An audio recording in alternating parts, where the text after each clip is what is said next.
Muy buenas gente, bienvenidos a Barrio Oscuro TV. ¿Qué ha pasado? Que recientemente el dólar norteamericano ha vuelto a funcionar en Cuba. Los economistas cubanos intentan explicar sobre esta decisión por parte del régimen de La Habana de aceptar nuevamente dólares en efectivo en los bancos e instituciones financieras no bancarias dentro del país, ya que la resolución 176 de 2021 del Código Penal cubano era la que lo prohibía. Y que según algunos expertos dicen que este cambio es el principio de unas maniobras para adecuarse a un posible escenario empresarial relacionado con los Estados Unidos. Pero gente, ¿creen que esto va a suponer un boom en la economía cubana? ¿Creen que se acabará la miseria debido a la cooperación con los Estados Unidos? ¿O creen que va a ser algo parecido a cuando iban los gángsters norteamericanos a la Cuba de Batista y que todo el dinero va a ir a parar a las manos de una pequeña élite nuevamente? Acompáñame y veámoslo.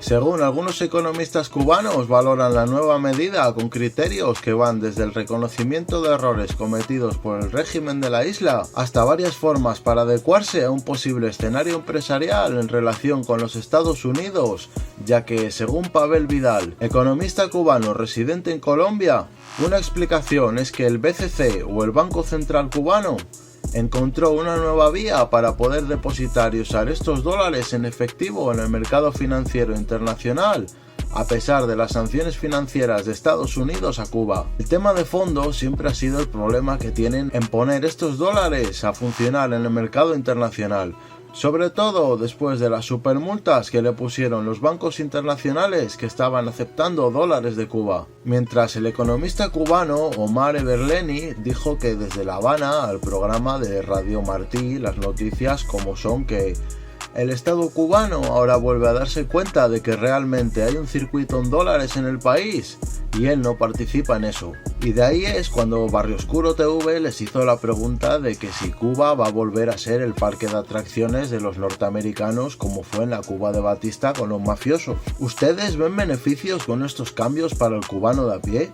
Por supuesto, Everleni coincide con Vidal en que el régimen cubano se ha percatado de que se cometió un error al eliminar el uso del dólar en las transacciones oficiales. El Estado cubano no debió quitar el uso del dólar en las transacciones oficiales, pero bueno, no vamos ahora a entrar en debate de por qué lo hizo. Lo hizo, y lo que nos corresponde es saber por qué rectificó esa decisión a día de hoy. Puede que esta decisión sea pragmática y sabia, porque se quiera o no, en la economía cubana siguen circulando los dólares norteamericanos.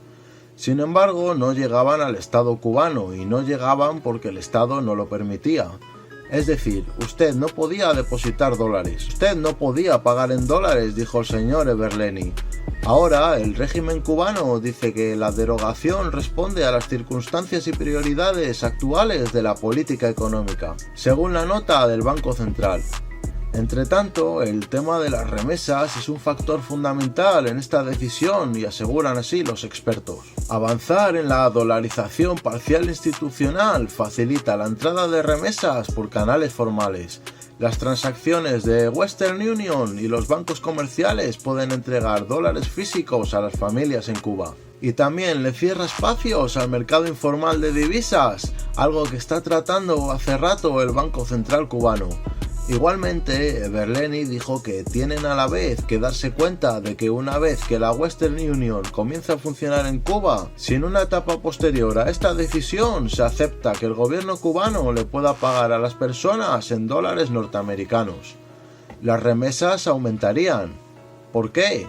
Porque Western Union tiene oficinas en todos los Estados Unidos.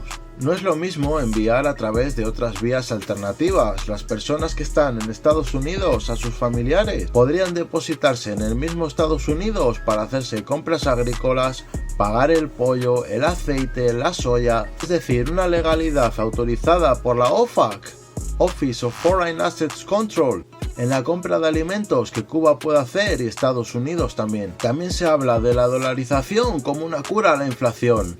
Para Vidal, la decisión del régimen de La Habana de aceptar nuevamente dólares en efectivo se debe también a la crisis económica generalizada que afronta el país.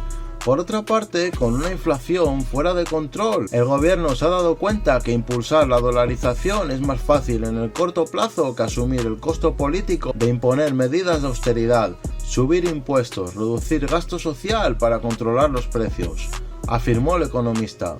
Sin embargo, en opinión de algunos, una de las consecuencias más importantes va a ser el desplome del tipo de cambio del peso en los mercados informales, porque una mayor demanda de dólares por parte de los cubanos que no reciben remesas para poder ingresarlos después en las cuentas bancarias va a hundir el precio que tiene la moneda cubana.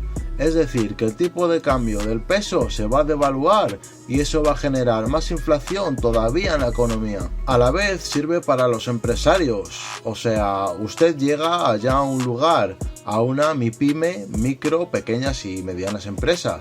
Como tiene dólares legalmente, le puede pagar a esa entidad y esa entidad lo va a recibir.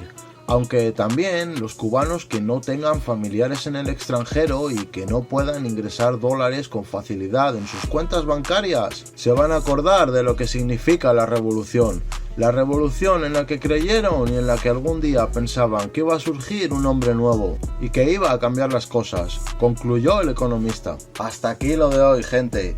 ¿Qué piensan sobre los efectos de esta dolarización en Cuba? ¿Ven lo mismo de siempre a repartir con los norteamericanos como pasó en la Cuba de Batista? ¿O tal vez ven el fin de la necesidad en Cuba? Yo leí en algún lugar que todo lo que se repite son réplicas ya ocurridas en la historia. Claro que uno puede estar equivocado, por supuesto. ¿Ustedes qué piensan? Desde luego será el tiempo quien nos dirá el resultado final. Muchas gracias, gente. Si te gustó el vídeo, déjame un like, comenta, comparte, suscríbete. Y recuerda que donde se habla del mundo sin filtros es aquí, en Barrio Oscuro TV. ¡Nos fuimos!